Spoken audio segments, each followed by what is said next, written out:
AI로 뭘 만들어야 할까요? 어떤 아이템이 돈이 될까요? 기껏 떠올린 아이디어는 이미 시장에 너무 많다고요? 만약 여러분의 아이디어가 GPT-4o API로 만드는 AI 챗봇이나 AI 요약 서비스 같은 것이라면 세계 최고의 스타트업 투자사 Y 콤비네이터는 아마 이렇게 말할 겁니다. 그 아이디어 당장 버리세요. 안녕하세요. AI로 일하는 6년차 PM 코릿 AI입니다. Y 콤비네이터 파트너들이 직접 밝힌 진짜 돈 되는 AI 아이디어 발상법. 오늘 그 43분짜리 비밀 과외의 핵심 비결 3가지를 20분짜리 엑기스로 완벽하게 재구성해 드립니다. 이 영상 하나로 여러분의 아이디어 노트를 가득 채워드리겠습니다. 첫 번째 원칙, 집 밖으로 나가 가장 멍청해 보이는 곳을 찾아라. YC의 CEO 게리타는 말합니다. Get out of the house. 집 밖으로 나가라는 거죠. 그는 가장 게으른 아이디어는 당신의 책상 위, 당신의 컴퓨터 화면 앞에서 나온다고 강조합니다. 생각해보세요. 우리 같은 IT 업계 사람들은 대부분 비슷한 툴을 쓰고 비슷한 커뮤니티에서 정보를 얻고 비슷한 고민을 합니다. 그러니 당연히 비슷한 아이디어만 맴도는 겁니다. 노션 정리 AI, 슬랙 요약 보트. 물론 좋은 아이디어지만 이미 수백, 수천 개의 팀이 비슷한 생각을 하고 있습니다. 진짜 기회는 우리에게 익숙한 디지털 세상이 아니라 아주 아날로그적이고 비효율적이고 심지어는 멍청해 보이는 방식으로 일하는 바로 그 현장에 있습니다. YC는 이것을 아웃사이더의 시선이라고 표현합니다. 당연하게 여겨지는 불편함을 포착하는 능력 말이죠. YC가 직접 언급한 예시입니다. 미국의 경찰관들은 사건 보고서를 작성하는데 평균 2시간에서 3시간을 쓴다고 합니다. 바디캠 영상을 몇 번씩 돌려보며 모든 상황을 수기로 작성하는 겁니다. 8시간 근무 중에 2시간 이상을 서류 작업에 쓰는 셈이죠. 이건 엄청난 시간 낭비이자 세금 낭비입니다. 이 문제를 AI로 어떻게 풀 수 있을까요? 바디캠 영상과 음성을 분석해서 보고서 초안을 5분 만에 자동으로 생성하는 소프트웨어 오펜AI의 위스퍼 API로 음성을 텍스트로 변환하고 GPT-4o의 영상 분석 기능을 활용해 상황을 요약한 뒤 정해진 보고서 양식에 맞춰 초안을 작성해주는 겁니다. 이거 하나면 수만 명의 경찰관들이 진짜 중요한 업무, 즉 시민의 안전을 지키는 일에 더 집중할 수 있게 됩니다. 실제로 에이블 폴리스라는 YC 출신 스타트업이 이 문제를 풀고 있습니다. 우리 주변을 둘러볼까요? YC 파트너인 하즈 타가르는 자신의 어머니가 운영하는 치과 이야기를 합니다. 이건 제 경험과도 비슷한데요. 동네 치과에 가면 데스크 직원분이 하루 종일 전화기를 붙잡고 있습니다. 환자 한 명당 10분이 넘게 걸리죠. 보험사에 전화해서 이 환자가 보험 적용이 되는지, 어떤 항목이 되는지, 한도는 얼마인지 일일이 확인하는 겁니다. 만약 AI 에이전트가 알아서 각 보험사 시스템에 접속하거나 전화를 걸어 필요한 정보를 확인하고 결과를 바로 화면에 띄워준다면 어떨까요? 직원은 환자 응대에 더 집중할 수 있고 병원 전체의 업무 효율이 올라갑니다. 이그레스 헬스라는 또 다른 YC 스타트업이 바로 이 문제를 풀고 있죠. 전국의 수만 개 병원에서 매일 벌어지는 이 비효율을 해결하고 있는 겁니다. 예시를 더 들어볼까요? 동대문 의류시장을 생각해보세요. 새벽마다 수많은 상인들이 손으로 장부를 쓰고 전화로 재고를 확인하고 현금으로 거래합니다. 여기에 AI를 적용하면요. 스마트폰으로 옷 사진만 찍으면 자동으로 상품 정보가 등록되고 판매 데이터를 기반으로 AI가 다음 주 인기 상품과 재고를 예측해 자동으로 발주를 넣어주는 시스템을 만들 수 있습니다. 상인들은 더 이상 감에 의존하지 않고 데이터 기반으로 똑똑하게 장사할 수 있게 되는 거죠. 구독자님, 당신의 다음 유니콘은 멋진 S의 이 대시보드가 아니라 이렇게 흙먼지 묻은 현장에 있습니다. 지금 당장 밖으로 나가서 사람들이 어떻게 삽질하고 있는지 관찰하세요. 그들이 가장 고통스러워하는 반복 업무가 무엇인지 찾아내세요. 그것이 시작입니다. 두 번째 원칙, 당신의 빡침이 돈이 된다. 자, 현장에서 문제를 발견했다고 칩시다. 그런데 그 문제가 수십 가지라면 어떤 것부터 시작해야 할까요? YC 파트너들은 스타트업을 평가할 때 가장 중요한 질문을 던집니다. If not you, then who? 당신이 아니면 대체 누가 이 문제를 풀 수 있죠? 이것이 바로 파운더 메이크스 피트의 핵심입니다. 당신의 과거 경험, 당신의 전문성, 심지어는 당신의 덕질 경험이 다른 사람은 절대 볼 수 없는 문제와 해결책을 보게 만든다는 거죠. 이걸 불공정한 이점, 언페어 어드밴티지라고도 부릅니다. 구독자님은 디자이너 출신 PM이시죠? 이게 바로 YC가 말하는 최강의 무기입니다. 개발자 출신 창업가는 기술적으로 어려운 문제를 푸는데 강점이 있지만 디테일한 사용자 경험이나 워크플로우의 빡친 포인트는 놓치기 쉽습니다. 반대로 디자이너 출신 창업가는 사용자의 고통에 깊이 공감할 수 있죠. 저를 예로 들어볼까요? 과거 저는 피그에서 수백 개의 디자인 컴포넌트 네이밍 룰을 맞추고 속성을 일일이 정리하는데 하루를 꼬박 쓴 적이 있습니다. 디자인 시스템, 가이드라인 문서를 옆에 띄워놓고 눈이 빠져라, 비교하며 복사, 붙여넣기를 반복했죠. 정말 미치는 줄 알았습니다. 그래서 이런 생각을 했습니다. 피그마 화면을 AI가 보고 우리가 정한 디자인 시스템, 가이드라인에 맞춰 잘못된 컴포넌트나 레이어를 자동으로 수정해주는 플러그인이 있다면 이건 단순히 시간을 아껴주는 걸 넘어 디자이너와 PM이 더 창의적인 일에 집중하게 해주는 솔루션입니다. 아마 저와 같은 경험을 한 사람들은 월 10만 원, 아니 20만 원이라도 기꺼이 낼 겁니다. 이 문제는 제가 직접 겪어봤기 때문에 누구보다 잘 압니다. 여러분의 빡친 포인트는 무엇인가요? YC가 투자한 다이오드 컴퓨터스라는 회사를 보세요. 창업자들은 하드웨어 엔지니어이자 소프트웨어 엔지니어였습니다. 그들은 회로 기판을 설계하고 주문하는 과정이 너무나 복잡하고 느리다는 것에 빡쳤습니다. 소프트웨어 개발은 기스로 버전 관리도 하고 자동화도 하는데 왜 하드웨어는 아직도 이메일과 엑셀로 일하는 걸까요? 그래서 그들은 AI 기반 회로, 기판, 자동화, 설계 및 주문 플랫폼을 만들었습니다. 그들만이 풀 수 있는 문제였죠. 매일 달리는 러너라면 어떨까요? 가민, 애플워치에 쌓이는 훈련 데이터를 분석해서 부상 위험을 예측해주고 개인 맞춤형 훈련 스케줄을 짜주는 AI 코치. 보드게임 매니아라면요, 수백 페이지짜리 복잡한 룰북을 사진 찍어 올리면 게임 규칙을 알려주고 애매한 상황을 판정해주는 AI 심판. 액션 아이템, 지금 당장 노트를 펴고 세 가지 카테고리로 나누어 보세요. 첫째, 직장에서 나를 빡치게 하는 것들. 둘째, 내 취미 생활을 방해하는 것들. 셋째, 일상에서 반복적으로 삽질하는 것들. 지난 한 달간의 경험을 떠올리며 최소 10가지씩 적어보세요. 그 리스트 안에 당신의 첫 번째 사업 아이템이 숨어있을 확률이 매우 높습니다. 세 번째 원칙, 레드오션에 뛰어들어라. 제가 하려는 거 이미 쟁쟁한 경쟁자들이 너무 많은데요. 맞습니다. AI 글쓰기 툴, AI 이미지 생성 툴 이미 수백 개가 있죠. 레드오션입니다. 그런데 YC는 오히려 좋아 라고 외칩니다. 왜일까요? 경쟁이 치열하다는 건 이미 돈을 내는 고객들이 충분히 검증된 진짜 시장이라는 가장 강력한 증거이기 때문입니다. 스타트업이 망하는 가장 큰 이유가 사람들이 원하지 않는 제품을 만들어서 라는 걸 생각해보면 이건 엄청난 리스크를 줄여주는 겁니다. 우리가 할 일은 시장 전체를 뒤엎는 게 아닙니다. 거인들 사이에 스위스파트, 즉 틈새를 찾는 겁니다. YC 영상에서는 이 전략을 세 가지로 설명합니다. 더 좋게, 더 싸게, 또는 더 좁게. 첫 번째, 10배 더 좋게 만드는 겁니다. 기존 AI 글쓰기 툴, 제스퍼나 Copy.A 같은 서비스는 범용적이지만 특정 전문 분야에서는 멍청한 결과물을 내놓습니다. 그렇다면 우리는 변호사만을 위한 최신 판례 데이터까지 실시간으로 학습한 AI, 계약서 초안, 전문 툴을 만들 수 있습니다. 범용 툴보다 10배 더 정확하고 전문적인 결과물로 변호사 시장을 장악하는 거죠. 두 번째, 10배 더 싸게 만드는 겁니다. midjourney나 stable diffusion은 강력하지만 비싸고 복잡하고 사용하기 어렵습니다. 그렇다면 우리는 월 10,000원에 복잡한 프롬프트 없이도 이커머스 상세 페이지에 딱 맞는 제품 사진만 무제한으로 생성해주는 툴을 만들 수 있습니다. 기술의 발전, 특히 오픈소스 모델의 등장은 이제 이런 가격 파괴를 가능하게 만들었습니다. 세 번째, 그리고 가장 중요한 더 좁게 파고드는 겁니다. 범용 툴이 커버하지 못하는 아주 작은 시장, 즉 니치 마켓을 노리는 거죠. AI 쇼츠 대본 생성기가 이미 있다면 부동산 전문 유튜버를 위한 AI 쇼츠 대본 생성기로 더 깊게 파고드는 겁니다. 부동산 용어, 시장 분석 데이터, 고객 심리를 학습시켜서 범용 툴과는 비교도 안 되는 퀄리티의 대본을 만들어내는 거죠. 이 작은 시장에서 1등을 하고 그 다음엔 금융 유튜버, IT 유튜버로 확장해 나가는 비치헤드 전략입니다. 어떻게 이런 틈새를 찾을 수 있을까요? 아주 간단합니다. 경쟁사 제품의 1점짜리 리뷰를 읽어보세요. 고객들의 불만이 가득합니다. 레딧이나 디스코드 같은 커뮤니티에 들어가 보세요. 특정 분야의 전문가들이 기존 툴에 대해 어떤 불만을 토로하는지 들어보세요. 그들의 불평 속에 당신의 기회가 있습니다.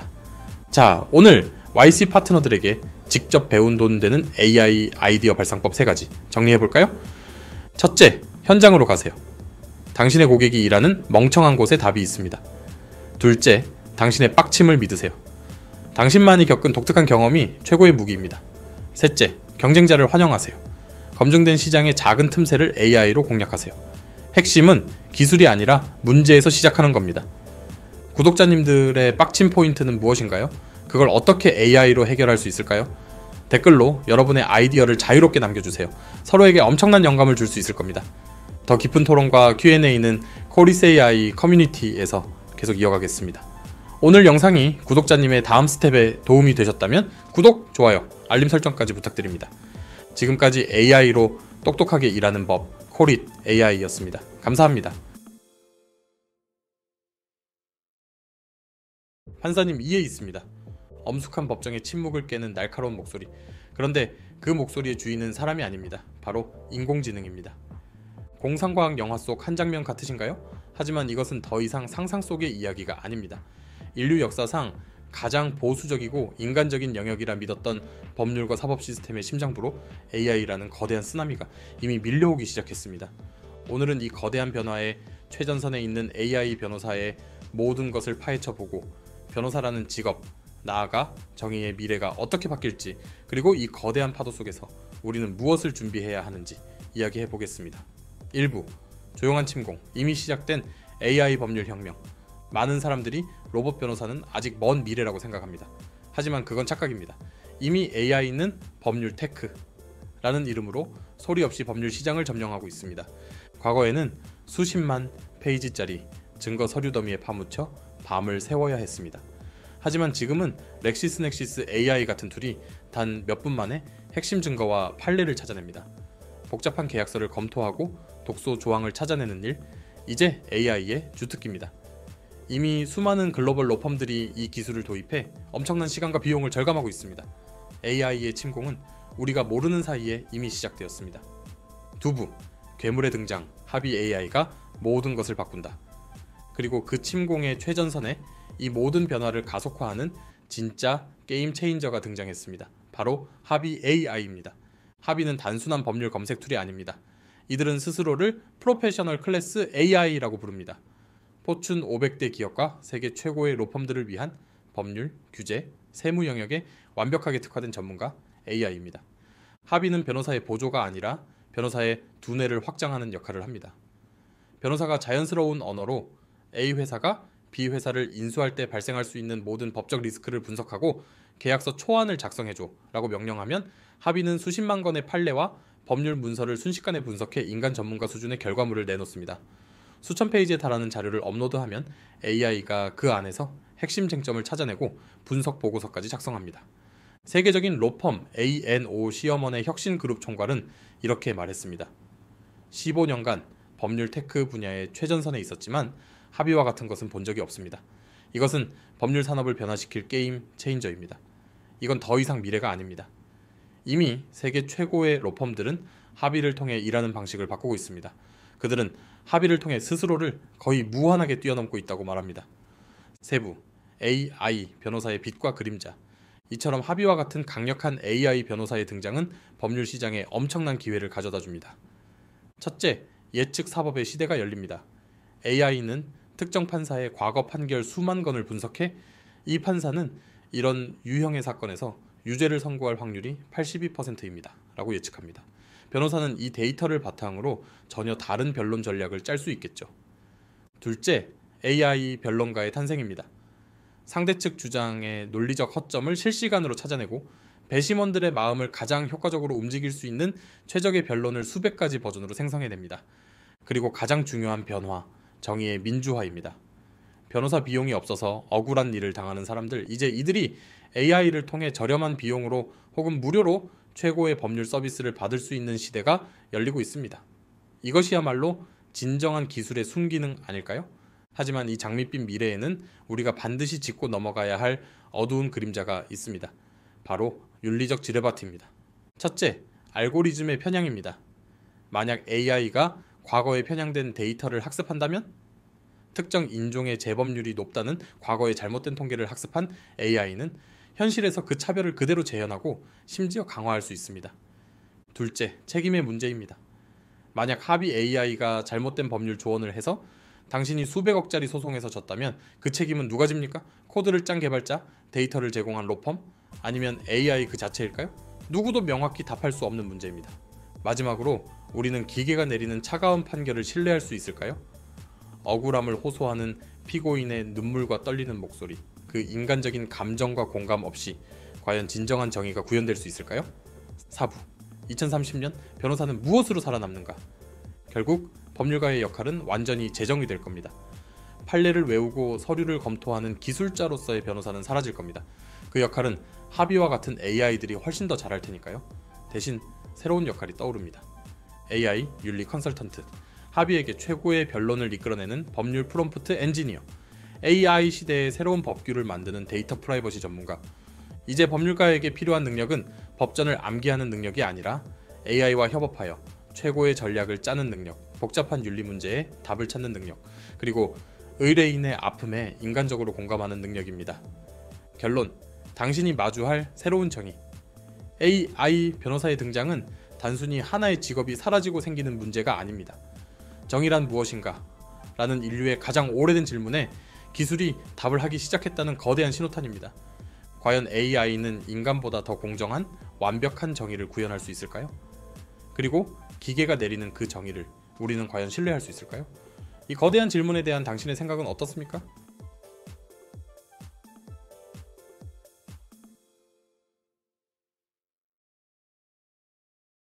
AI에게 역할을 부여하세요. 구체적인 맥락과 예시를 들어주세요. 아마 이런 프롬프트 엔지니어링 팁, 이제는 지겹도록 들으셨을 겁니다. 물론 중요합니다. 하지만 솔직히 말씀드릴까요? 남들이 다 아는 프롬프트 엔지니어링, 이제 그거 하나로는 부족합니다. 그건 AI 시대의 기본 예절일 뿐 당신의 몸값을 10배로 올려줄 결정적 무기가 될 수는 없습니다. 진짜 고수들은, 상위 1%의 전문가들은 AI와 완전히 다른 방식으로 일하고 있습니다. 그들은 더 이상 AI에게 질문하지 않습니다. AI들을 지휘하고 조련하며 심지어는 복제합니다. 오늘은 당신이 한 번도 들어보지 못했을, 소수만이 알고 있는 AI 시대의 진짜 기술, 당신의 몸값을 10배로 올려줄 3가지 비밀 병기를 지금부터 공개하겠습니다. 비밀 병기 1. AI 직원 군단을 구축하라. AI 에이전트 워크플로우. 첫 번째 비밀 병기는 AI 에이전트 워크플로우입니다. 말이 어렵죠? 쉽게 말해 각기 다른 능력을 가진 AI 전문가들을 하나의 팀으로 묶어 24시간이라는 나만의 AI 어벤져스 팀을 만드는 겁니다. 쪼랩들은 보통 이렇게 일합니다. 챗GPT에게 아이디어를 물어보고 그 결과를 복사해서 다시 퍼플렉시티에 넣어 시장 조사를 시키고, 또 그걸 복사해서 젠스파크에 넣어 발표 자료를 만듭니다. 이 모든 과정에서 나라는 인간이 끊임없이 복사, 붙여넣기라는 단순 노동을 해야 하죠. 하지만 말랩들은 제이피어나 메이크 같은 자동화 툴을 이용해 이 모든 과정을 하나의 파이프라인으로 연결합니다. 예를 들어 제가 구글 시트에 20대 여성을 위한 명상 앱이라는 아이디어 하나만 적으면 1번 AI 요원 아이디어 전문가가 이 키워드를 인식하고 서비스 컨셉 10가지를 자동으로 생성합니다. 그 결과는 즉시 2번 AI 요원 시장 분석가에게 전달되고, 그는 각 컨셉별 시장 규모와 경쟁사를 분석해 보고서를 작성합니다.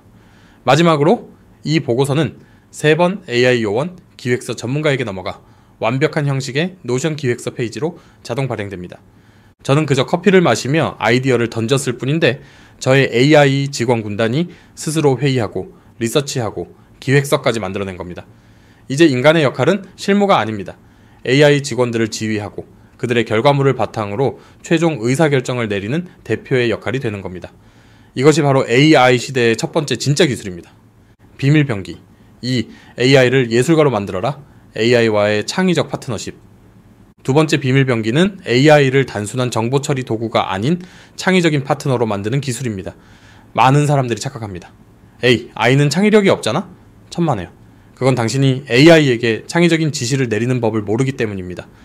요즘 전문가들은 글만 쓰는 AI를 넘어 예술의 영역에서 AI와 협력하고 있습니다. 존 윌리엄스 풍의 웅장한 오케스트레, 한스 짐머 스타일의 긴장감 넘치는 전자음을 더해서 우주전쟁의 서막을 알리는 영화 OST를 만들어줘. 이렇게 수노나 우디오 같은 AI 작곡가에게 명령하면 단 1분 만에 할리우드 블록버스터 수준의 음악이 탄생합니다. 영상은 더 충격적입니다. 하이퍼리얼리즘 스타일로 황금 갑옷을 입은 중세 기사가 넌 사인이 빛나는 사이버펑크 서울 한복판에서 말을 타고 질주하는 10초짜리 시네마틱 영상을 만들어줘. 소라나 런웨이는 이 말도 안 되는 상상력을 실제 영화 감독이 찍은 것 같은 영상으로 바꿔버립니다. 심지어 3D 디자인 영역까지 AI가 파고들고 있습니다. 애플의 미니멀리즘, 디자인 철학을 담아서 미래지향적인 전기 스포츠카 컨셉 모델링을 만들어줘. 히크스필드 같은 툴은 전문 디자이너가 몇 주간 매달려야 할 작업을 단 몇 분 만에 끝내버립니다. 이것이 의미하는 바가 무엇일까요? 이제 아이디어만 있다면 기술이나 장비가 없어도 누구나 작곡가가 되고 영화 감독이 되고 제품 디자이너가 될 수 있는 시대가 열렸다는 겁니다. 당신의 상상력을 현실로 만들어줄 가장 강력한 파트너, AI를 창의적으로 활용하는 능력. 이것이 두 번째 비밀병기입니다. 비밀병기 3. 나만의 AI를 복제하라. AI 파인튜닝. 마지막 세 번째, 이것이야말로 당신을 상위 0.1%로 만들어줄 궁극의 무기입니다. 바로 페인튜닝, 즉 나만의 AI를 만드는 기술입니다. 챗GPT에게 우리 회사 신제품의 마케팅 전략을 짜줘 라고 물어보면 뜬구름 잡는 원론적인 이야기만 하죠? 당연합니다. 챗GPT는 당신의 회사에 대해 아무것도 모르니까요. 파인튜닝이란 범용 AI에게 우리 회사, 우리 팀의 데이터만 집중적으로 과외 수업을 시키는 것과 같습니다. 지난 1년간의 모든 영업 보고서, 회의록, 고객, BCOE 데이터, PDF 파일 수백 개를 AI에게 먹이로 주는 겁니다. 그러면 AI는 이 세상에 없던 오직 우리 회사 데이터에 통달한 천재 신입사원으로 다시 태어납니다. 오픈 AI의 커스텀 GPT즈 기능이 바로 이 파인튜닝을 누구나 쉽게 할 수 있도록 만든 도구입니다. 이렇게 우리 회사 전용 AI를 만들고 나면 질문의 차원이 달라집니다. 지난 3분기 부산 지역 30대 남성 고객들의 클레임 중 가장 많았던 유형 3가지를 당시 담당했던 영업팀원의 보고서와 비교 분석해서 문제의 핵심 원인을 찾아내. 이런 질문에 답할 수 있는 AI 상상이 가시나요? 이것은 더 이상 남의 기술이 아닙니다. 당신 회사의 가장 강력한 지적 자산이자 영업 비밀이 되는 겁니다. 남들이 다 쓰는 범용 AI를 넘어 나만의 특화된 AI를 구축하고 활용하는 능력. 이것이 바로 당신을 대체 불가능한 전문가로 만들어줄 궁극의 무기입니다.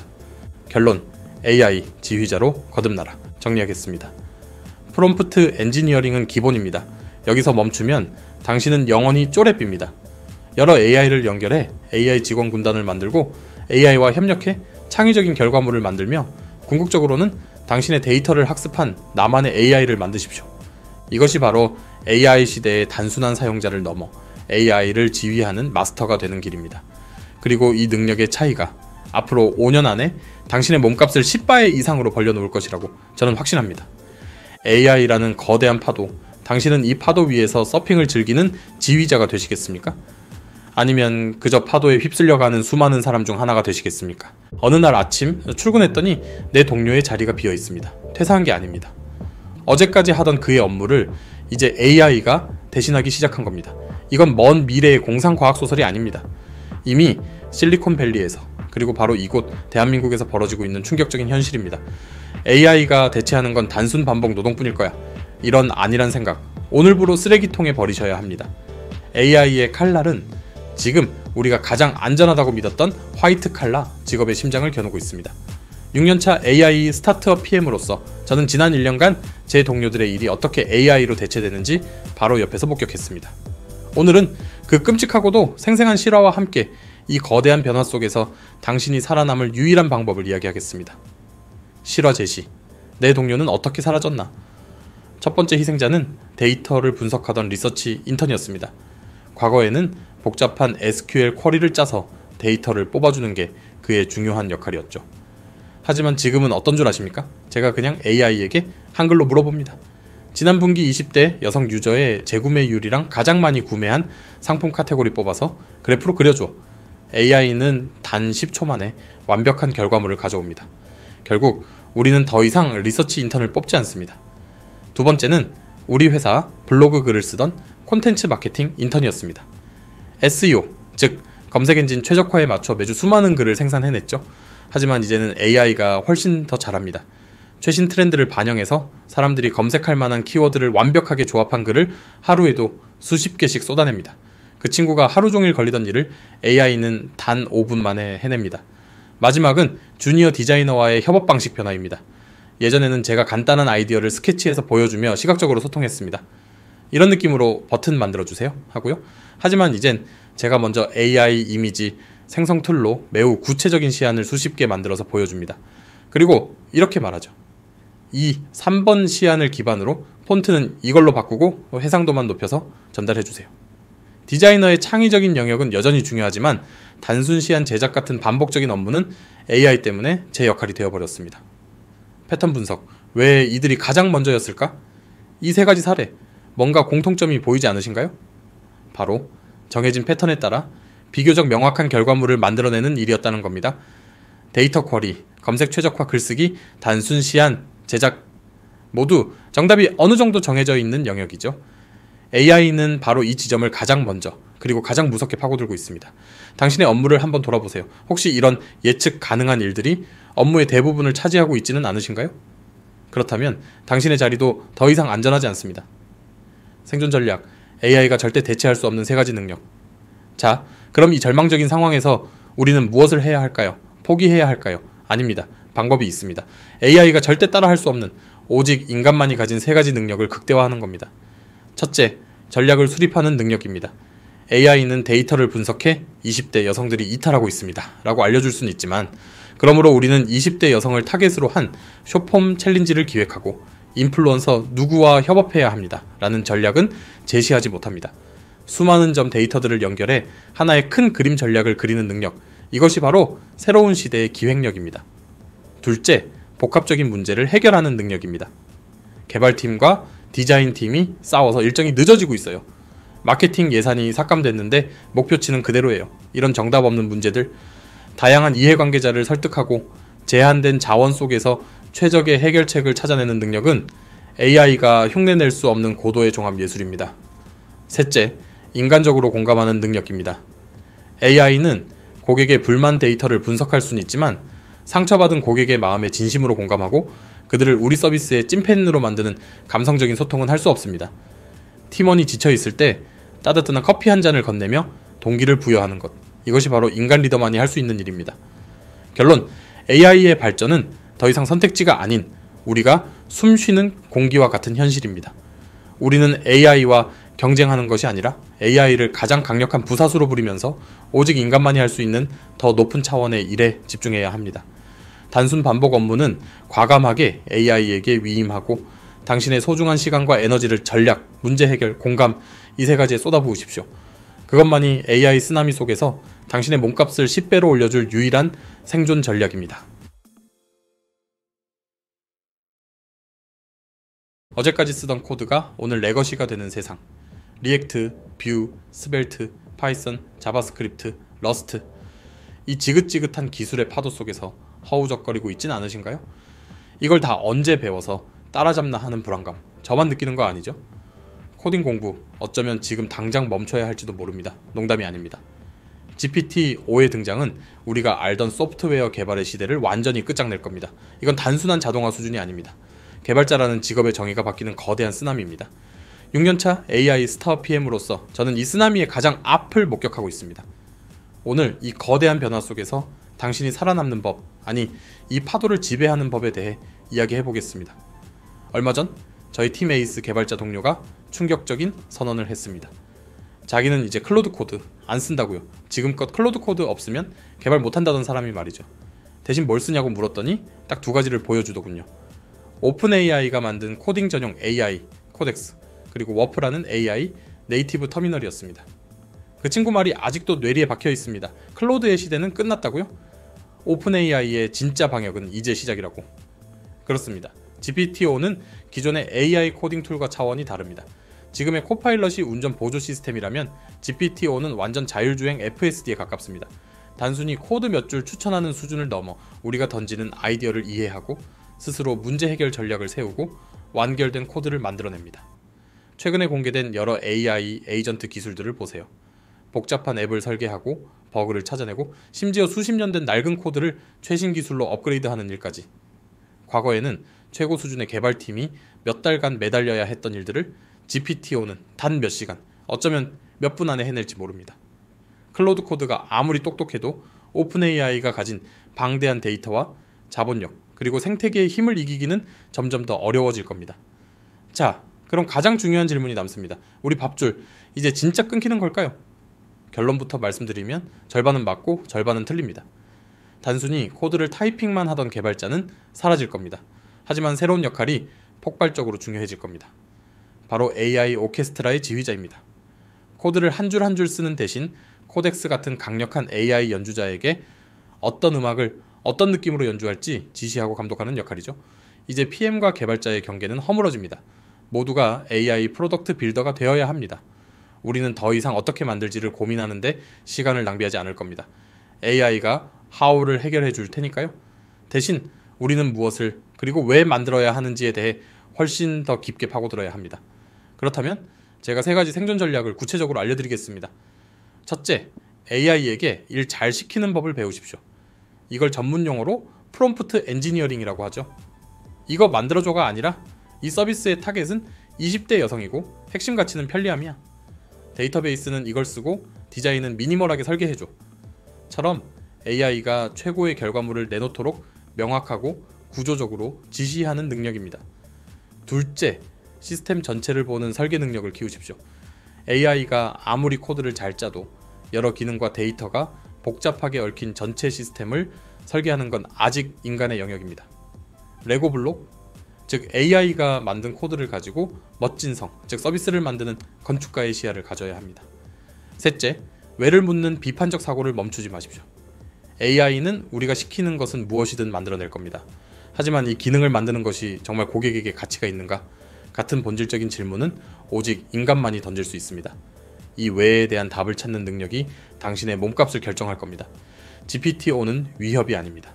인류 역사상 가장 강력한 도구의 등장입니다. 마치 계산기가 수학자를 대체한 것이 아니라 더 위대한 발견을 하도록 도왔던 것처럼 말이죠.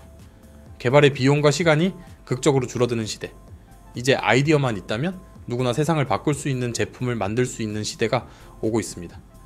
이 엄청난 변화의 파도에 올라탈 것인가 아니면 휩쓸려 갈 것인가?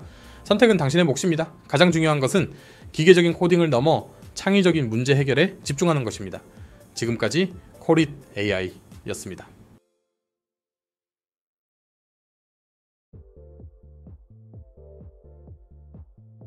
인구가 줄면 경제는 망한다.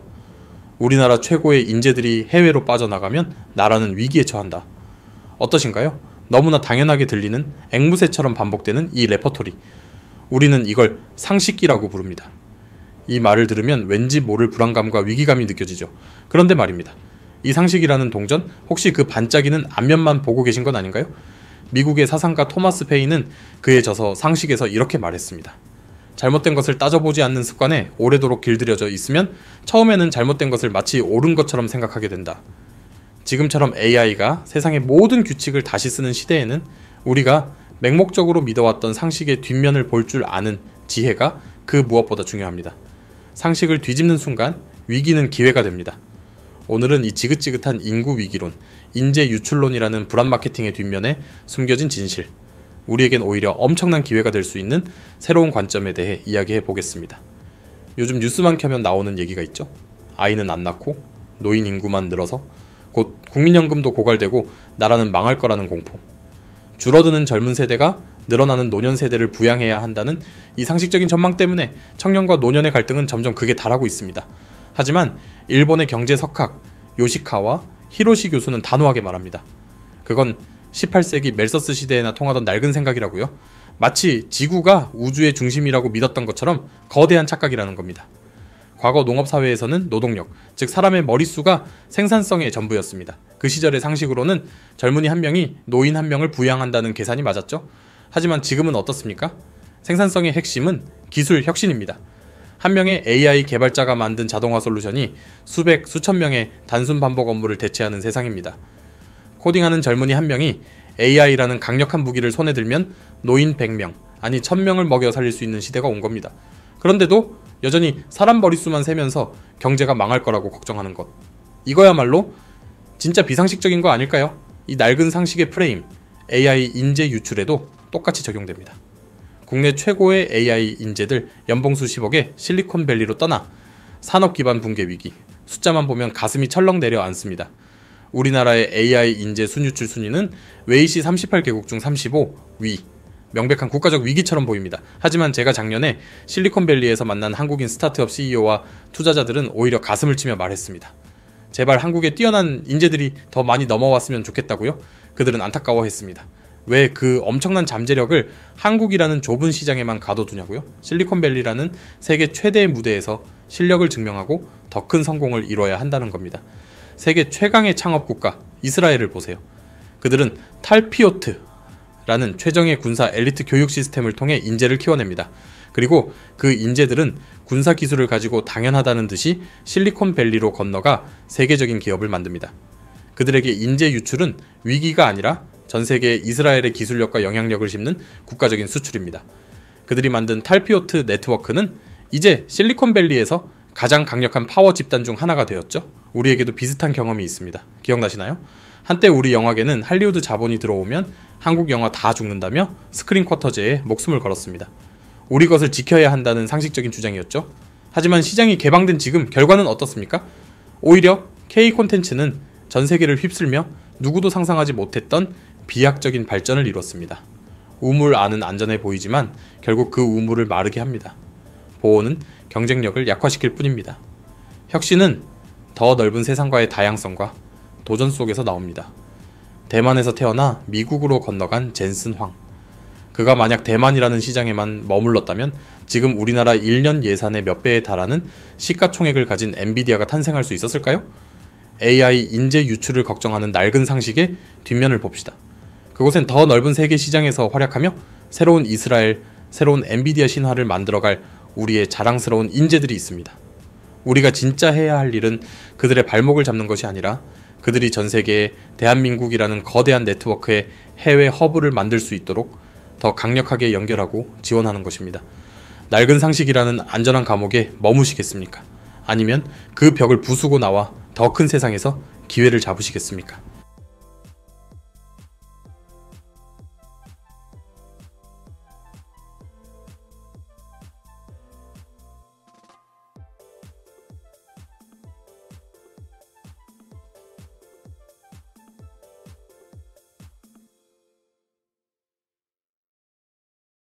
머릿속에 세상을 바꿀 아이디어 하나쯤은 다들 있으시죠?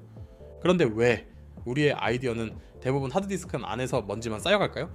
개발자를 구하긴 하늘의 별 따기고 외주를 맡기자니 억소리 나는 견적. 결국 코딩이라는 거대한 벽 앞에서 수많은 아이디어들이 그냥 사라져버립니다. 만약 단 한 시간 만에 개발자 없이 코딩 한 줄 없이 우리 모두가 아는 당근마켓의 핵심 기능을 그대로 만들 수 있다면 믿으시겠습니까? 저는 AI 스타트업 6년차 디자이너 출신 PM입니다. 그리고 지금부터 불가능해 보였던 이 일을 진짜로 보여드리겠습니다. 자, 먼저 당근마켓의 핵심이 뭔지 딱 세 가지만 정의해 보겠습니다. PM의 언어로는 이걸 MVP, 최소 기능 제품이라고 하죠. 첫째, 물건을 올릴 수 있는 게시판. 둘째, 판매자와 구매자가 대화할 수 있는 채팅 기능. 셋째, 위치 기반으로 내 주변의 물건만 보여주는 기능. 이게 전부입니다. 거창할 필요 없어요. 그리고 이 설계도 굳이 새로 그릴 필요 없습니다. 더 빠르고 확실한 방법이 있죠. 바로 실제 당근마켓 앱을 그대로 스크린샷으로 찍는 겁니다. 메인 화면, 글쓰기 화면, 채팅 화면. 이게 가장 완벽한 레퍼런스이자 설계도가 됩니다. 혹시 여기서 조금 바꾸고 싶은 부분이 있다면 디자이너 출신이시니 이 스크린샷을 피그마에 올려서 살짝만 선보면 그만입니다. 자, 이제 이 실전 설계도를 가지고 진짜 건물을 올리러 가보죠. 첫 단계는 데이터베이스 설계, 즉 데이터를 담을 그릇을 만드는 겁니다. 어렵게 생각할 것 없이 그냥 엑셀 시트 만든다고 보시면 돼요. 게시물이라는 테이블에는 글의 제목, 가격, 사진 주소 같은 항목을 만들어주고 사용자 테이블에는 닉네임과 동네 정보 같은 항목을 만들어줍니다. 이 구조만 짜주면 기초 공사는 끝난 겁니다. 이제 아까 캡처해둔 설계도대로 화면을 디자인합니다. 자, 지금부터가 마법의 순간입니다. AI에게 일을 시킬 시간이죠. 프롬프트 작성부터 AI를 활용해서 해보겠습니다. 너는 20년차 풀스택 개발자야. AI를 활용한 바이브 코딩 프롬프트 작성에도 전문가야. 나는 레플릿이라는 바이브 코딩 서비스를 활용해서 당근마켓 클론 코딩을 할 거야. 이를 위한 프롬프트를 작성해줘. 당근마켓은 중고거래 플랫폼과 동네 생활 플랫폼으로 내 위치를 기반으로 지역 커뮤니티, 지역 중고거래를 지원해.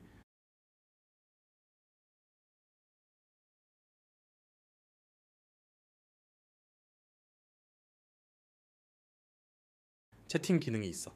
물건을 올릴 수 있어.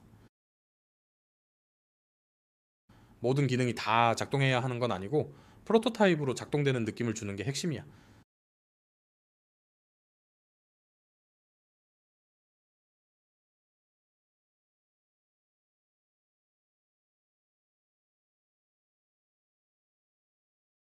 엄밀하게 다 만들 필요는 없어.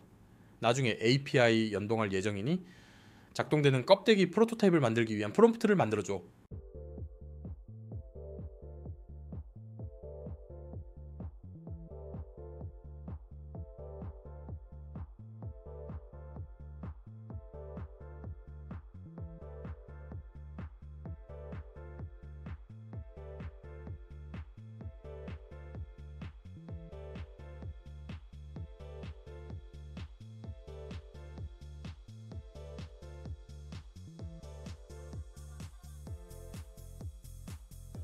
자, 이제 프롬프트 작성이 완료되었네요. 복사한 다음 레플리스로 가서 붙여넣기 해보겠습니다.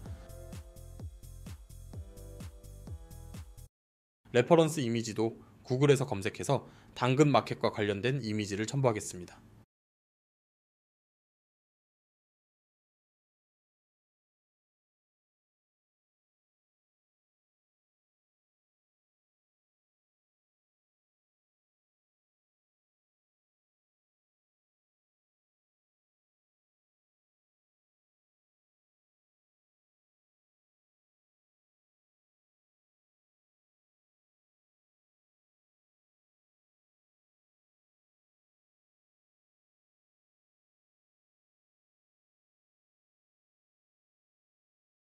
레퍼런스 이미지와 프롬프트까지 모두 넣었으니 이제 레플리스에게 일을 시켜보겠습니다. 레플릿이 작업을 하고 있습니다. 레플릿이 어떻게 작업하는지 궁금하신 분들은 이 배속으로 이 부분은 빠르게 눈으로 보시면 될 것 같습니다.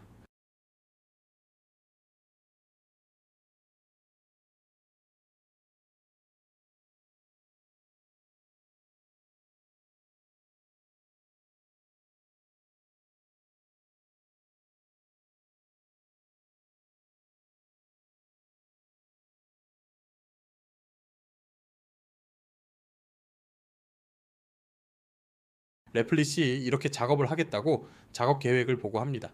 이제 여러분은 이 내용을 확인하시고 승인을 누르시면 됩니다. 원하는 수정사항이 있다면 수정사항을 프롬프트 창에 입력하면 됩니다. 보니까 저는 제가 생각한 대로 작업 계획을 세워서 바로 승인하겠습니다.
워크플로우라는 메뉴에 들어가서 AI에게 이렇게 자연스러운 말로 명령합니다.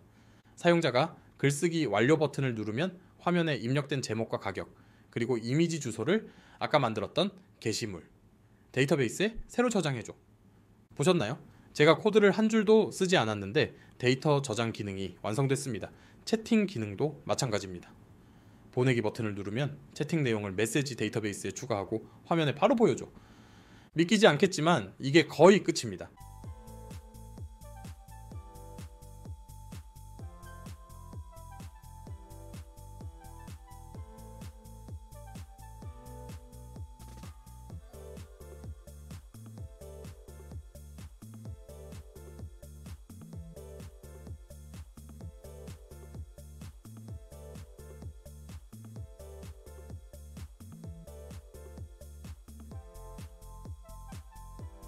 오류가 발생했네요. 레플릿에게 프롬프트를 입력해서 디버깅 해볼게요. 원하는 결과물을 얻기 위해서는 구체적으로 수정사항을 프롬프트에 입력해야 합니다.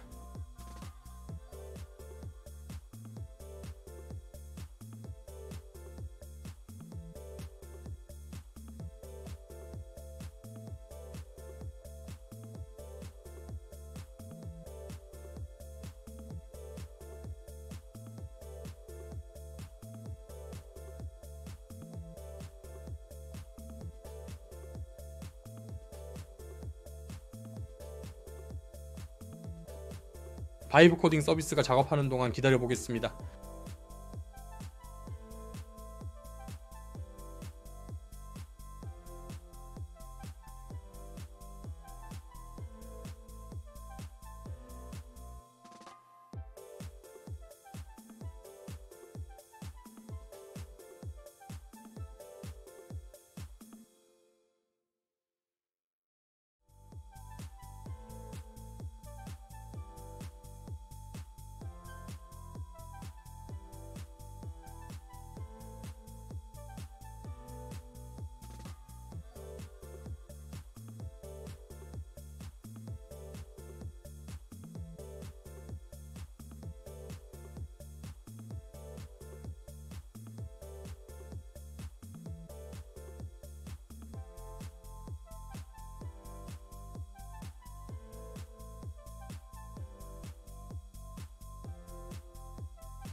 이런 또 오류가 발생했네요. 또 수정해 보겠습니다.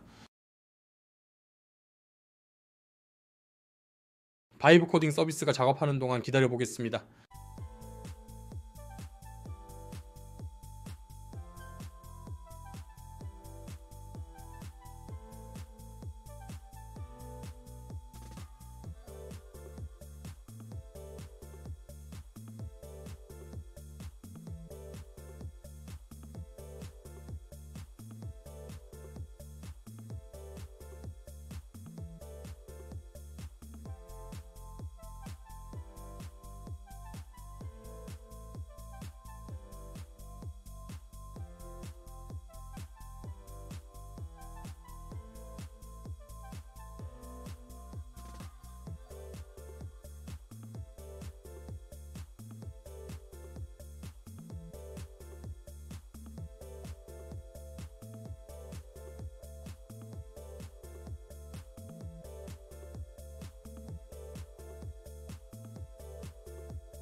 자, 이제 잘 작동하네요. 배포해 보겠습니다.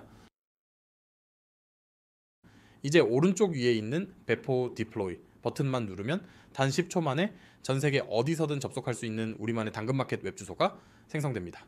서버 설정, 도메인 연결, 그런 복잡한 건 전혀 신경 쓸 필요가 없습니다.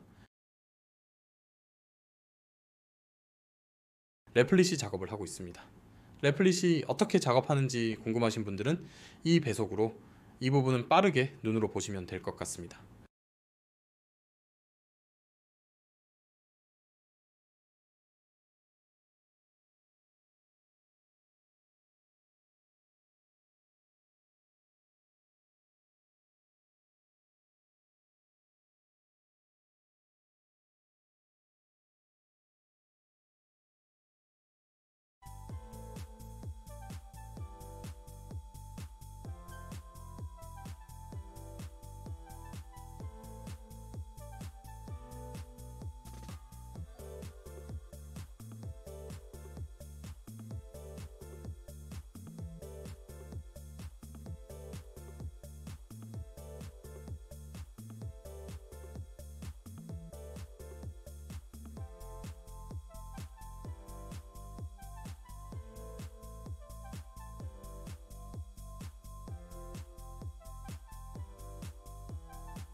보세요. 불과 몇 분 전까지만 해도 제 머릿속에만 있던 아이디어였습니다. 하지만 지금은 제 스마트폰 안에서 실제로 작동하고 있습니다. 물론 진짜 당근마켓처럼 완벽하진 않죠. 하지만 핵심은 그게 아닙니다. 아이디어를 현실로 만드는 첫걸음이 더 이상 코딩이 아닐 수도 있다는 가능성. 이것이 바로 AI와 노코드가 우리에게 주는 가장 큰 선물입니다. 개발자를 기다리느라 돈이 없어 외주를 못 맡겨서 당신의 위대한 아이디어를 더 이상 묵혀두지 마세요. 오늘 제가 보여드린 이 방법이 여러분의 첫걸음이 되기를 바랍니다. 코리스 AI에서는 앞으로도 이렇게 아이디어를 가진 모든 사람들을 위한 가장 현실적인 무기들을 계속 소개해 드릴 겁니다. 오늘 영상이 당신의 심장을 뛰게 했다면 구독과 좋아요로 응원해 주십시오. 실리콘밸리에서는 바이블로 불리는 책이 있습니다. 구글, 아마존, 넷플릭스 같은 최고의 기업들이 어떻게 일하는지 그 비밀을 담고 있는 책. 수많은 PM과 리더들의 책장에 꽂혀 너덜너덜해질 때까지 읽히는 책. 바로 마티 케이건의 임파워드입니다. 혹시 이런 고민 해보신 적 없으신가요? 왜 우리 팀은 시키는 일만 하는 기능 공장이 되었을까? 왜 우리는 밤새워 제품을 만들어도 시장에서 외면받을까? 어떻게 하면 팀원들이 스스로 주인이 되어 일하게 만들 수 있을까? 오늘 이 60분짜리 영상은 그 모든 질문에 대한 답이 될 겁니다. 단순한 책 요약이 아닙니다. 지난 6년간 AI 스타트업에서 구르며 제가 직접 필사하고 제 생각을 덧붙여 완성한 Core Even AI 버전의 임파워드 완전 정복 가이드입니다. 이 영상이 끝날 때쯤 여러분은 평범한 팀을 비범한 팀으로 바꾸는 구체적인 프레임워크를 얻게 될 겁니다. 자, 그럼 시작하겠습니다. 책의 시작은 우리에게 아주 뼈아픈 질문을 던집니다. 대부분의 회사 IT팀, 제품팀은 사실 진짜 제품팀이 아니라는 겁니다. 그들은 기능 개발팀, 영어로는 피처팀이라고 불립니다. 겉으로 보기엔 비슷합니다.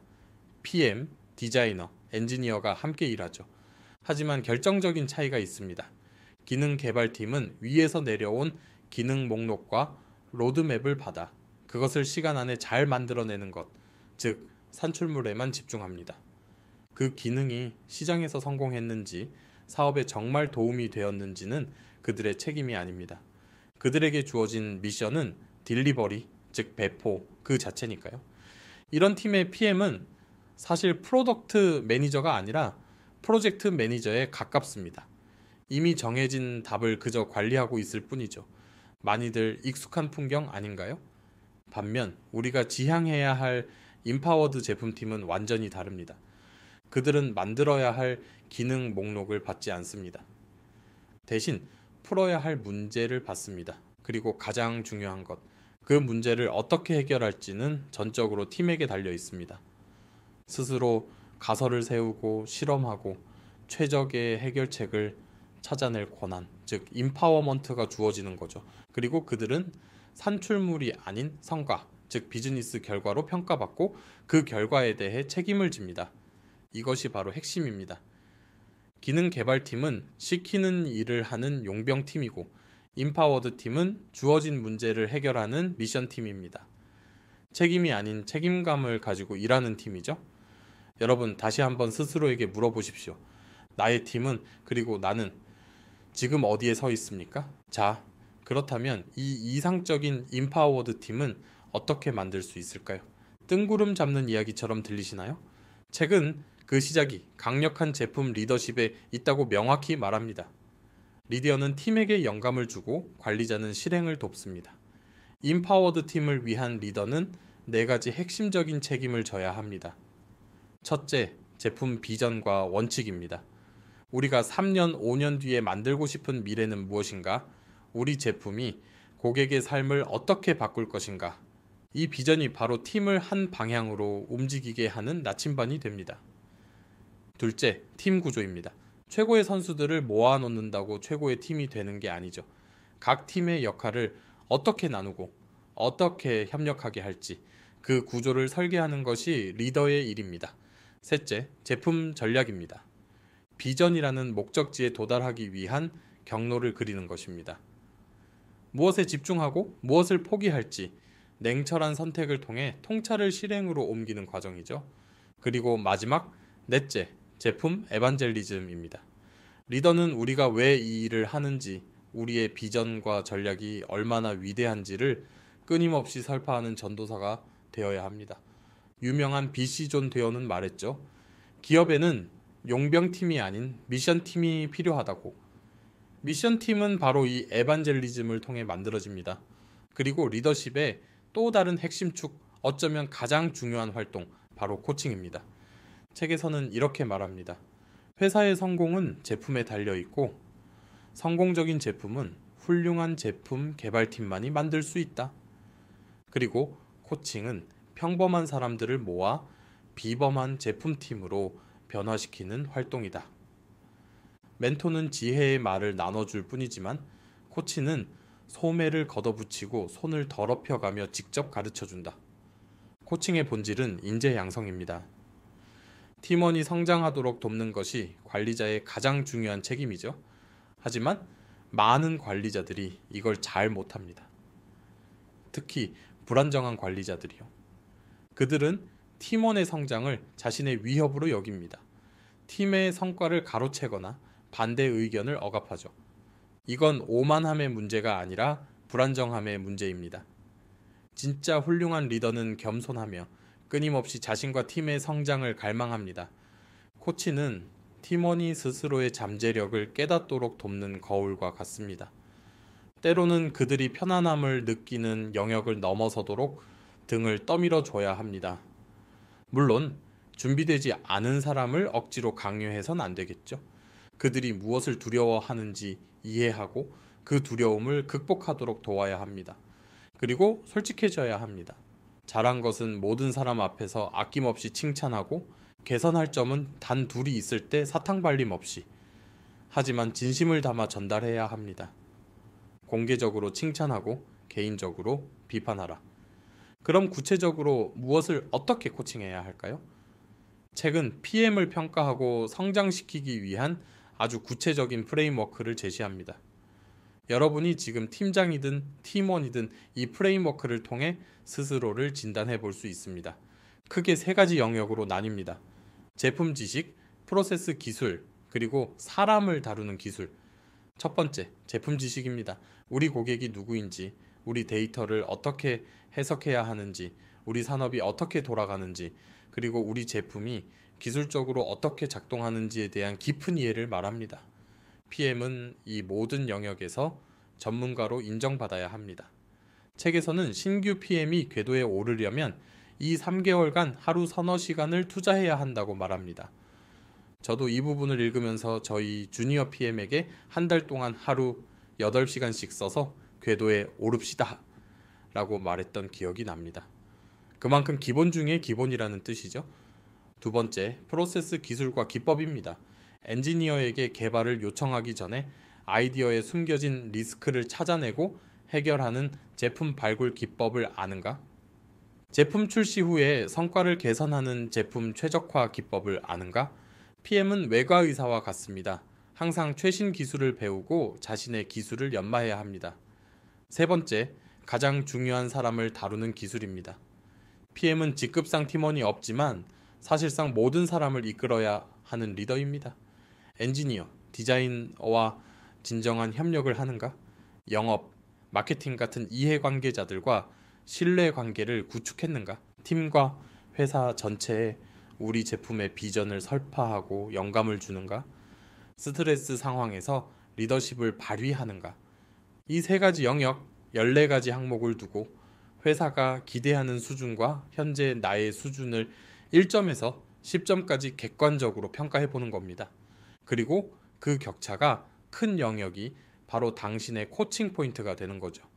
관리자는 이 격차를 줄여주기 위해 구체적인 코칭 계획을 세워야 합니다. 예를 들어 고객 지식이 부족한 신규 PM에게는 고객을 15명 이상 직접 만나보세요 라고 미션을 주고, 데이터 지식이 부족하다면 데이터 분석가와 연결해 교육을 받게 해야 합니다. 팀 협업이 서툴다면 회의에 함께 들어가 팀원들이 어떻게 소통하는지 관찰하고 피드백을 줘야 합니다. 이것이 진짜 코칭입니다. 막연히 더 잘해봐가 아니라 구체적으로 진단하고 계획하고 함께 실행하는 것. 기술 리더, 프로덕트 디자이너도 마찬가지입니다.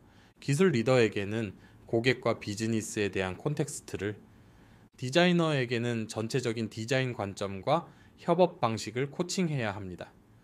특히 책에서는 제품 마케팅의 중요성을 길게 강조합니다. 훌륭한 제품 마케팅은 제품을 다 만든 후에 시작하는 게 아닙니다. 시장을 먼저 이해하고 고객의 언어로 우리 제품이 왜 사랑받아야 하는지를 정의하는 일입니다. 기술은 최고인데 팔리지 않는 수많은 스타트업들의 실패담을 통해 책은 말합니다.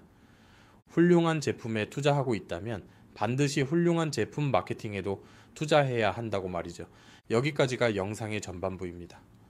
후반부에서는 팀의 목표를 설정하고 전략을 수립하며 올바른 문화를 만드는 구체적인 방법론으로 더 깊이 들어가 보겠습니다. 자, 다시 코리에스트 AI의 임파워드 완전 정복 가이드 후반부를 시작하겠습니다. 전반부에서 우리는 평범한 기능 공장을 비범한 임파워드 팀으로 바꾸는 첫걸음이 강력한 리더십과 코칭에 있다는 것을 확인했습니다. 하지만 좋은 리더와 코치만 있다고 팀이 저절로 바뀌지는 않습니다. 이제부터는 팀이 실제로 일하는 방식, 즉 시스템과 문화를 어떻게 설계해야 하는지에 대한 구체적인 방법론으로 깊이 들어가 보겠습니다. 어떻게 보면 지금부터가 진짜 실전입니다. 가장 중요한 것, 바로 정직하고 건설적인 피드백입니다. 과격한 솔직함이라고도 하죠. 성과평가 시즌에 가서야 사실은 하고 이야기하는 건 최악입니다. 피드백은 문제가 발생한 그 시점에 가능한 한 빨리, 그리고 반드시 개인적으로 이루어져야 합니다. 1대1 미팅은 바로 이 솔직한 피드백을 주고받는 공식적인 안전지대입니다. 기억하십시오. 훌륭한 PM을 만드는 책임은 제품 총괄에게 혹은 스타트업의 CEO에게 있습니다. 그리고 1대1 미팅은 그 책임을 다하는 가장 강력한 도구입니다. 자, 이제 두 번째 핵심 개념으로 넘어가겠습니다. 바로 오너십입니다. 아마존의 제프 베조스는 주주 서한에서 이렇게 말했습니다. 직원은 주인처럼 생각해야 하고 따라서 실제로 주인이어야 합니다. 오너처럼 생각한다는 것은 무엇일까요? 그것은 활동이 아닌 결과에 대해 책임지는 것입니다. 직원은 시키는 일을 하지만 오너는 결과를 만들어냅니다. 책에서 저자는 과거에 신입 PM을 코칭했던 경험을 이야기하며 오너가 가져야 할 10가지 마음가짐을 설명합니다. 이건 마치 프로덕트 오너의 선서처럼 들립니다. 제가 하나씩 읽어드리겠습니다. 첫째, 나는 고객, 팀, 회사에 대한 진정한 의무와 책임을 느낀다. 둘째, 나는 팀이 최고의 해결책을 내놓는데 필요한 전략적 배경을 제공할 것을 믿는다. 셋째, 이를 위해 나는 고객, 데이터, 비즈니스, 산업에 대해 끊임없이 공부한다. 넷째, 어떤 장애물이 나타나도 나는 반드시 극복할 방법을 찾아낸다. 다섯째, 나의 성과는 산출물이 아닌 결과로 측정될 것이다. 여섯째, 나는 성공을 위해 필요한 모든 사람과 관계를 구축하고 유지하기 위해 노력한다. 일곱째, 회사의 리더들은 내가 오너처럼 생각하고 행동하는지 항상 지켜보고 있음을 인지한다. 여덟째, 일이 잘 안 풀리면 내가 책임지고 잘 풀리면 팀에게 공을 돌린다. 아홉째, 팀에 동기를 부여하고 비전을 전파하는 것은 나의 책임이다. 열 번째, 성공을 보장할 책임은 내게 있지만 사람들을 지시할 권한은 없다. 어떠신가요? 정말 가슴 뛰는 선서 아닌가요? 뛰어난 디자이너나 엔지니어들이 PM으로의 전환을 거절하는 가장 큰 이유가 바로 이 결과에 대한 책임이 주는 압박감 때문이라고 합니다. 하지만 이 압박감을 기꺼이 짊어지는 것, 그것이 바로 오너의 첫 번째 자격입니다. 세 번째 주제는 시간 관리입니다. PM이라면 누구나 공감할 이야기입니다.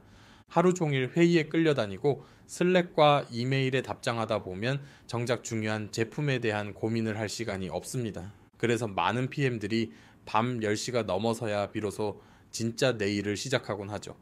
저자는 단호하게 주장합니다. PM에게는 하루에 고스란히 4시간의 보호된 시간이 필요하다고.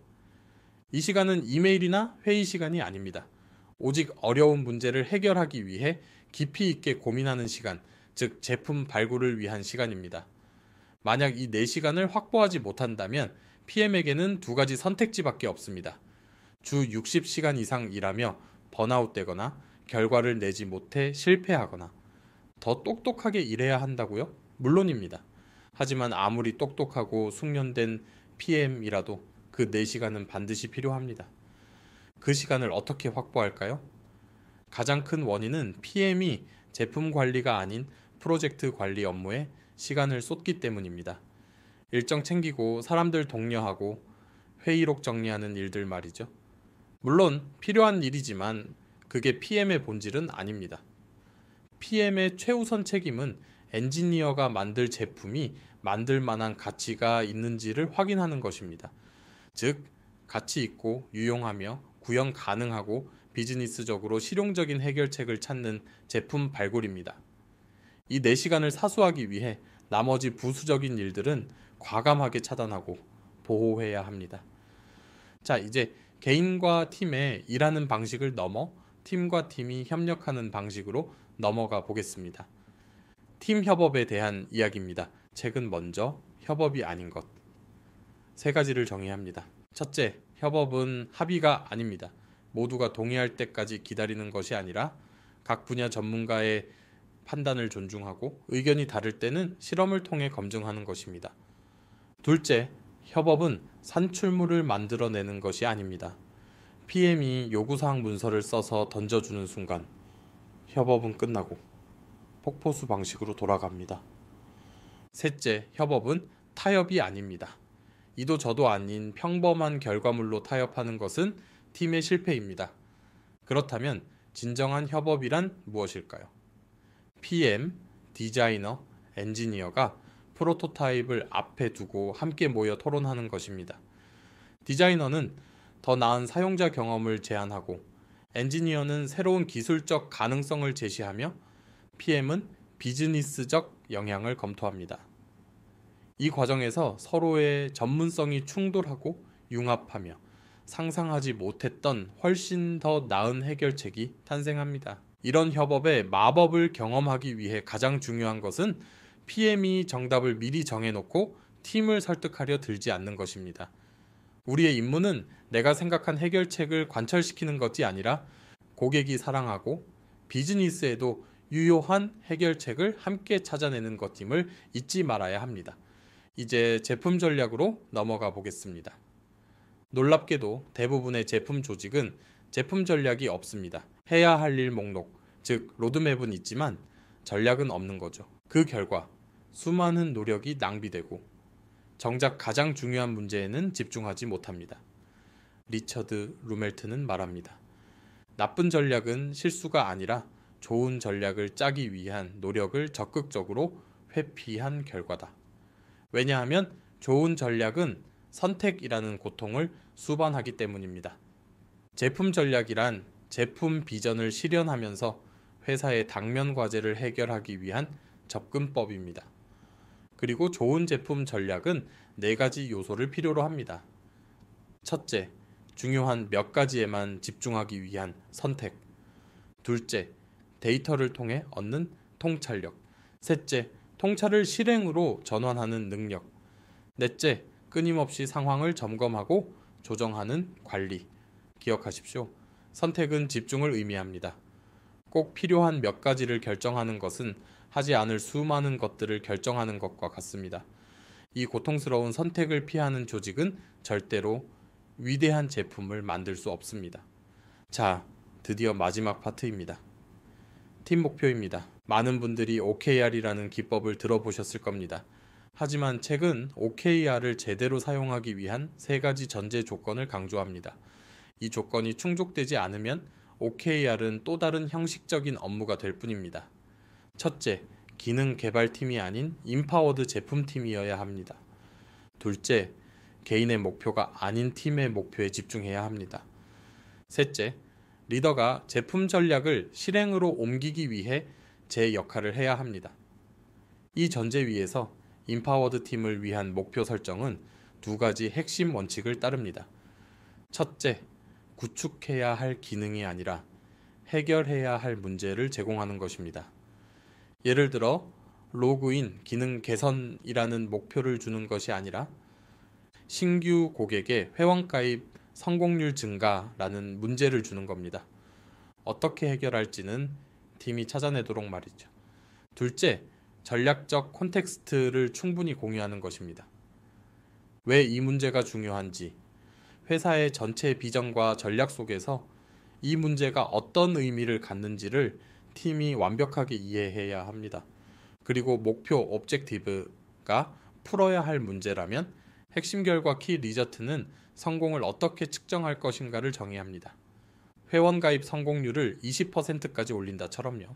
중요한 것은 이 구체적인 수치를 리더가 정해주는 것이 아니라 팀이 스스로 정해야 한다는 점입니다. 그래야만 팀은 진정한 오너십을 느끼게 됩니다. 물론 비즈니스에는 반드시 지켜야 하는 약속과 마감일이 존재합니다. 임파워드 팀은 필요할 때 매우 높은 신뢰도로 약속을 지킬 수 있어야 합니다. 제품 발굴을 통해 불확실성을 충분히 제거했다면 이것은 충분히 가능합니다. 이 진정성 있는 약속을 지켜내는 것이야말로 팀이 리더십의 신뢰를 얻는 가장 확실한 방법입니다. 이제 긴 여정의 끝에 다다랐습니다. 책의 마지막 장에서 저자는 가장 중요한 단 하나의 자산에 대해 이야기합니다. 그것은 바로 임파워드 엔지니어입니다. 빌 캠벨은 말했습니다. 임파워드 엔지니어는 회사가 가져야 할 가장 중요한 단일 자산이다. 혁신을 위한 최고의 원천은 엔지니어입니다. 제품 비전은 엔지니어에게 영감을 주기 위해 제품 전략은 엔지니어가 가장 중요한 문제를 풀고 있다는 확신을 주기 위해 존재합니다. 임파워드 엔지니어란 단순히 코딩을 잘하는 엔지니어가 아닙니다. 그들은 해결해야 할 문제와 전략적 콘텍스트를 제공받았을 때 자신이 가진 기술을 총동원하여 상상하지 못했던 최고의 해결책을 찾아내는 사람들입니다. 결국 이 책 임파워드가 말하는 모든 것은 우리의 평범한 동료들을 바로 이 임파워드 엔지니어, 임파워드 디자이너, 임파워드 PM으로 만들기 위한 여정이라고 할 수 있습니다. 오늘 우리는 60분이라는 시간 동안 그 여정의 지도를 함께 살펴보았습니다. 기능 공장을 넘어 스스로 문제를 해결하고 결과에 책임지는 미션팀으로. 그 길은 결코 쉽지 않을 겁니다. 하지만 이제 여러분은 어디로 가야 할지, 무엇부터 시작해야 할지 알고 있습니다. 이 영상이 여러분의 팀을 변화시키는 작은 불씨가 되기를 바랍니다. 가장 중요한 것은 이 모든 것을 아는 것이 아니라 내일부터 단 하나라도 실행하는 것입니다. 지금까지 코리세이아이였습니다. 감사합니다. 20년 동안 혼자서 매월 1,700만 원 이상을 꾸준히 벌어온 개발자가 있었습니다. 실리콘밸리에 VC 투자 한 푼 없이 오직 자신의 실력과 코드로 이룬 성과였습니다. 세상에 자신을 드러내지 않고 조용히 실력을 연마하는 사람, 우리는 이런 사람을 은둔 고수라고 부릅니다. 그는 자신만의 왕국을 가진 왕이었습니다. 시간과 장소에 얽매이지 않고 세상의 소음으로부터 자유로웠죠. 많은 개발자들이 꿈꾸는 바로 그 삶을 그는 이미 20년 전부터 살아오고 있었습니다. 누가 봐도 그는 성공한 사람이었습니다. 완벽해 보였죠. 하지만 그 완벽해 보이는 삶의 이면에는 짙은 그림자가 있었습니다. 그는 지난 20년간 셀 수 없이 많은 사이드 프로젝트를 시작했고 또 그 모든 프로젝트를 처참하게 실패했습니다. 그의 하드디스크에는 수많은 프로젝트 폴더가 잠들어 있습니다. 세상의 빛을 보지 못한 채 수만 줄의 코드가 새겨진 채로요.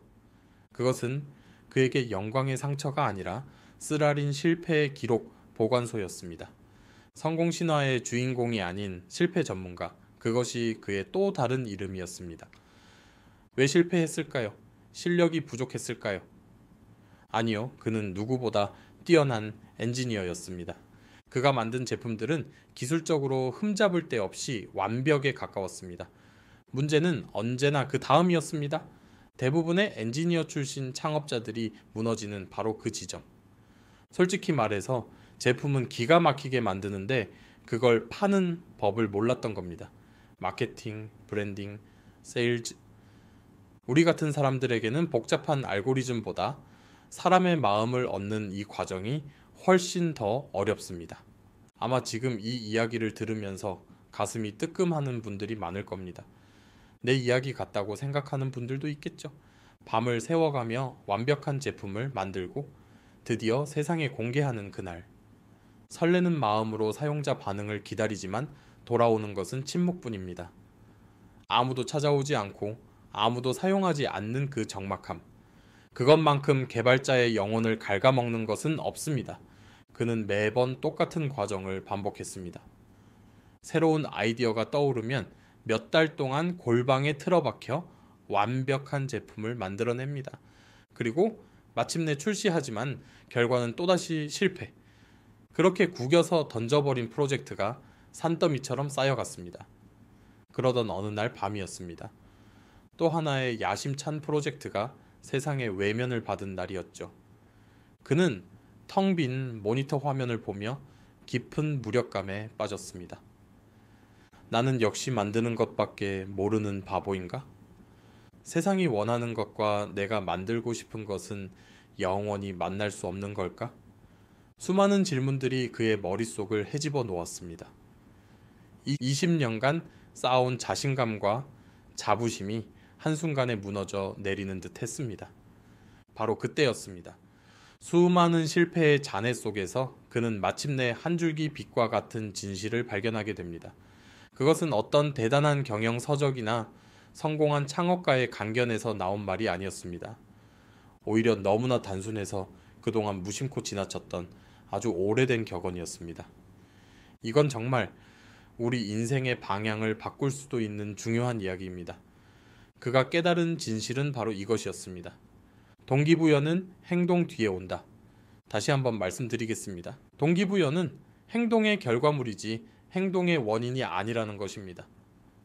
우리는 보통 이렇게 생각합니다. 의욕이 생기면 시작해야지. 좋은 아이디어가 떠오르고 완벽한 계획이 세워지면 그때 움직이는 거야. 하지만 그는 깨달았습니다. 그 순서가 완전히 틀렸다는 것을요. 일단 시작하면 의욕이 생긴다. 이것이었습니다. 의욕이 없어도 계획이 완벽하지 않아도 그냥 시작하는 겁니다. 작게라도 어설프게라도 첫걸음을 떼는 겁니다. 이 순서만 바꿨을 뿐인데 그의 세상이, 그의 인생이 바뀌기 시작했습니다. 이 깨달음 정말 뼛속까지 와닿지 않나요? 우리 대부분은 완벽한 순간을 기다리다 결국 아무것도 시작하지 못하잖아요. 완벽한 기획서, 넘치는 의욕, 충분한 자본, 그 모든 것이 갖춰지기를 기다리다 우리의 소중한 아이디어는 먼지가 되어 사라져 갑니다. 그냥 하세요. 지금 당장 키보드 위에 손을 올리고 딱 한 줄이라도 써보세요. 동기부여라는 까다로운 손님은 당신이 키보드를 두드리는 그 소리를 듣고 그제야 마지못해 당신을 찾아올 겁니다. 이것이 바로 20년 동안 수많은 실패를 겪은 은둔 고수가 자신의 피 같은 시간과 돈을 태워가며 얻어낸 단 하나의 교훈입니다. 그는 이 깨달음을 얻은 후 일하는 방식을 완전히 바꿨습니다. 더 이상 몇 달 동안 숨어서 완벽한 제품을 만들지 않았습니다. 대신 아이디어가 떠오르면 딱 하루 만에 간단한 소개 페이지부터 만들었습니다. 그리고 사람들에게 먼저 보여줬습니다. 이런 거 만들 건데 관심 있나요? 사람들의 반응을 보고 그들의 피드백을 들으며 아주 조금씩 제품을 발전시켜 나갔습니다. 행동이 행동을 낳고 작은 성공이 더 큰 동기부여를 만들어냈습니다. 이 모든 실패와 깨달음, 그리고 새로운 작업 방식을 하나로 응축해서 지금 그가 자신의 모든 것을 걸고 만드는 프로젝트가 있습니다. 바로 런치 패스트 프로입니다. 이 서비스의 이름에 그의 철학이 모두 담겨 있습니다. 빠르게 시작하고 빠르게 실행하라.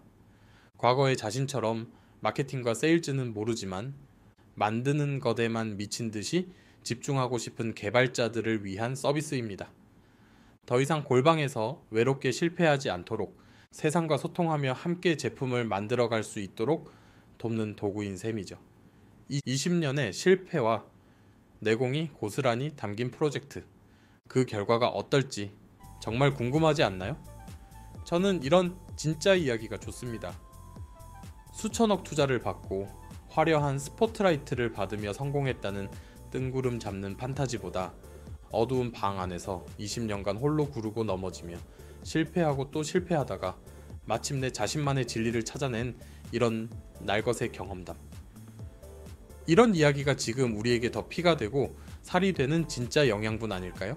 이 이야기는 단순히 한 개발자의 성공 스토리가 아닙니다. 완벽주의에 발목 잡혀 아무것도 시작하지 못하는 우리 모두의 이야기입니다. 세상의 평가가 두려워 나의 아이디어를 숨겨두고 있는 바로 당신의 이야기입니다. 그러니 오늘 이 영상을 끄고 나면 아주 작은 것이라도 시작해보세요. 오랫동안 미뤄왔던 사이드 프로젝트의 첫 줄을 코딩해도 좋고 마음속에만 담아두었던 아이디어를 글로 정리해봐도 좋습니다. 그 작은 행동 하나가 당신의 잠자고 있던 동기부여를 깨우는 알람이 될 겁니다. 당신이 키보드를 두드리는 그 소리가 바로 세상을 바꾸는 첫 번째 소음입니다. 이런 진짜배기, 창업설, 뼈를 때리는 현실적인 조언들 앞으로도 계속 듣고 싶으시다면 제 채널을 구독해주세요. 어디 가서도 들을 수 없는, 돈 주고도 못 사는 진짜 이야기들만 골라서 제가 직접 다 떠먹여 드리겠습니다.